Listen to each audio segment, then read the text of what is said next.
Pessoal, no segundo, no primeiro, de novo.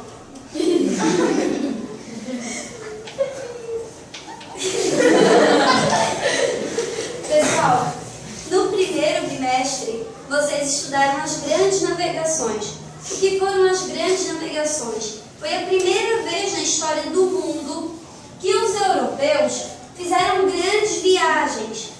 Antes disso, eles tinham passado 1000 anos da Idade Média fechados nos castelos. E para eles o mundo era Europa, um pedacinho da Ásia e um pedacinho da África. Eles só conheciam isso daqui.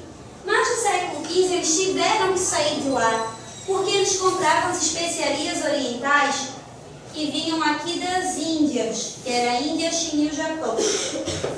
As especiarias orientais eram produtos como gengibre, cravo, canela, noz moscada, seda, porcelana, e elas eram vendidas por um preço absurdo, porque só 2 cidades da Itália, Gênova e Veneza, tinham autorização para comprar nas Índias e vender para todo mundo na Europa.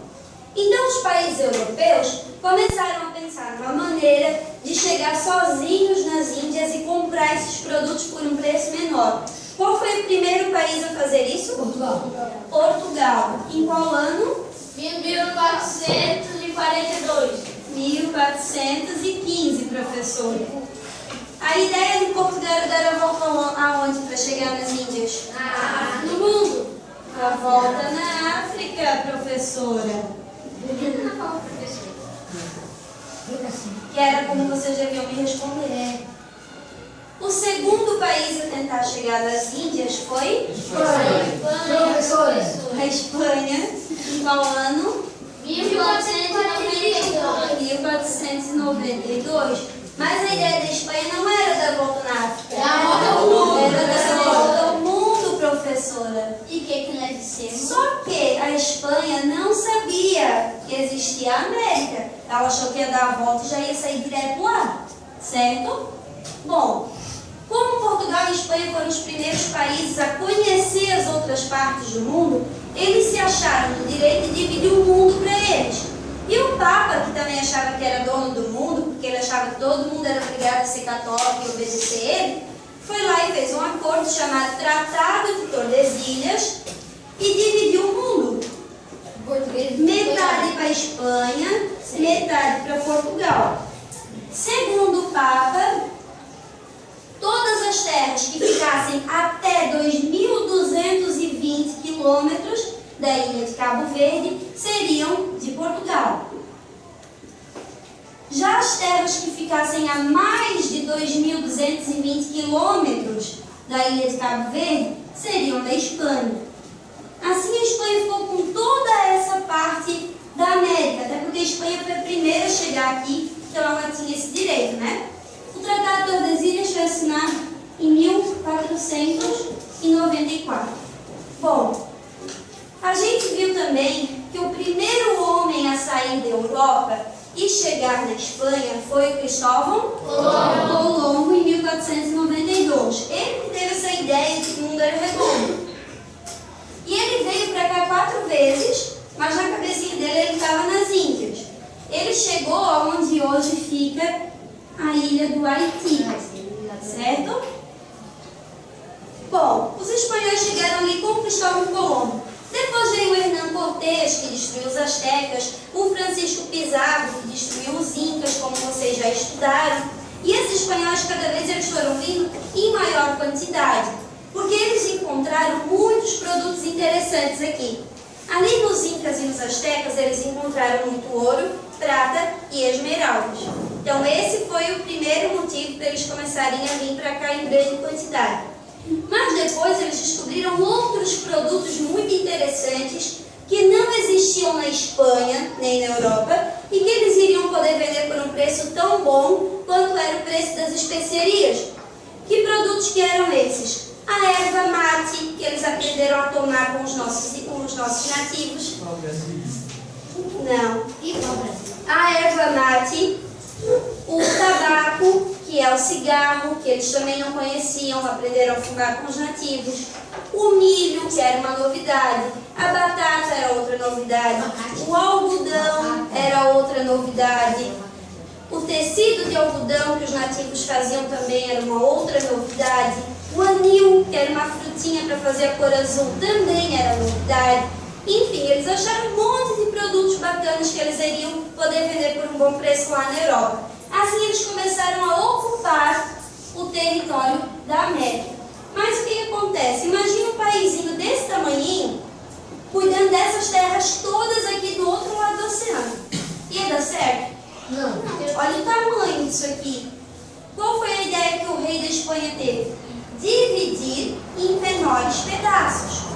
Por que eles não foram lá para cima, já que a terra era deles? Porque lá não tinha esses produtos aí interessantes e diferentes. Então eles ficaram com a América Central e a América do Sul.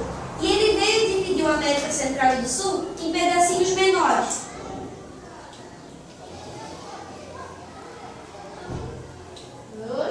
Ele fez 4 pedacinhos que foram chamados de vice-reinos.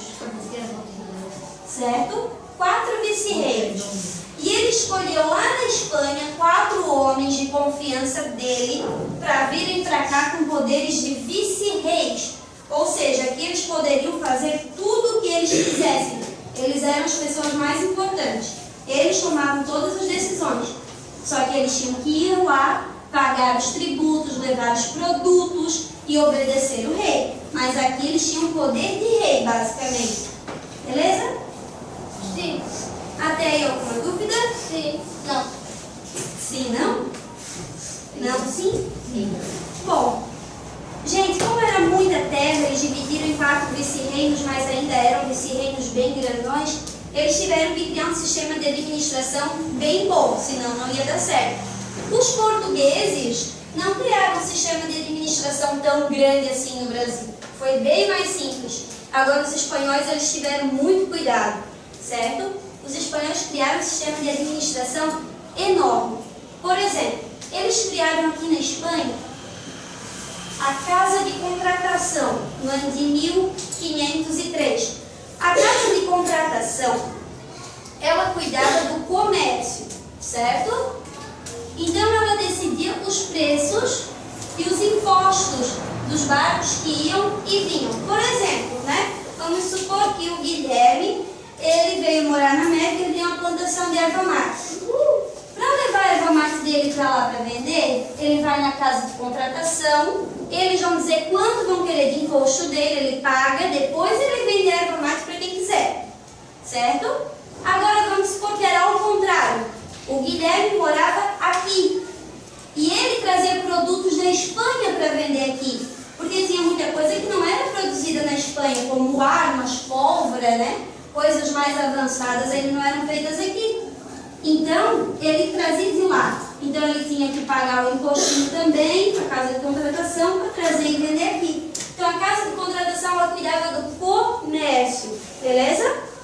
Depois da casa de contratação, os espanhóis ainda criaram outro órgão lá na Espanha, chamada de Conselho das Índias. O Conselho das Índias foi criado em 1511. Eles ainda achavam que estavam nas Índias, tá? Ai, que burro. Então eles criaram o Conselho das Índias para criar as leis, dar os conselhos, certo? Então eles criavam as leis aqui na Espanha e todo mundo tinha que obedecer se viesse para a América Espanhola. Depois eles criaram as audiências aqui na América. A audiência, gente, é o que a gente faz lá no fórum, quando a gente é chamado para resolver um problema. As audiências são reuniões que a gente faz com o juiz, ou seja, o julgamento de alguém por algum crime, algum desentendimento.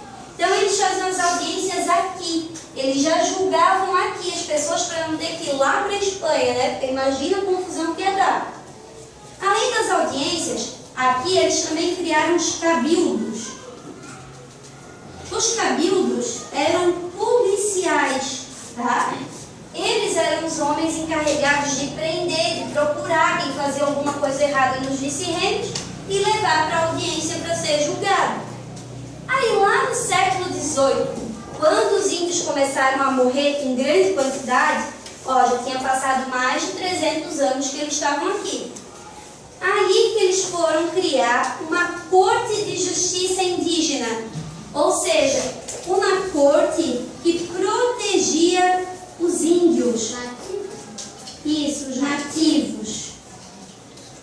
A corte indígena protegia os nativos. Então, se o nativo estivesse sendo escravizado, apanhando demais, estivesse sendo muito prejudicado por um espanhol, ele podia ir lá na corte denunciá-lo, e então a Espanha ia ter que tomar providências para esse espanhol maneirar, né? Senão os índios iam acabar morrendo todos e eles iam ficar sem alguém para trabalhar.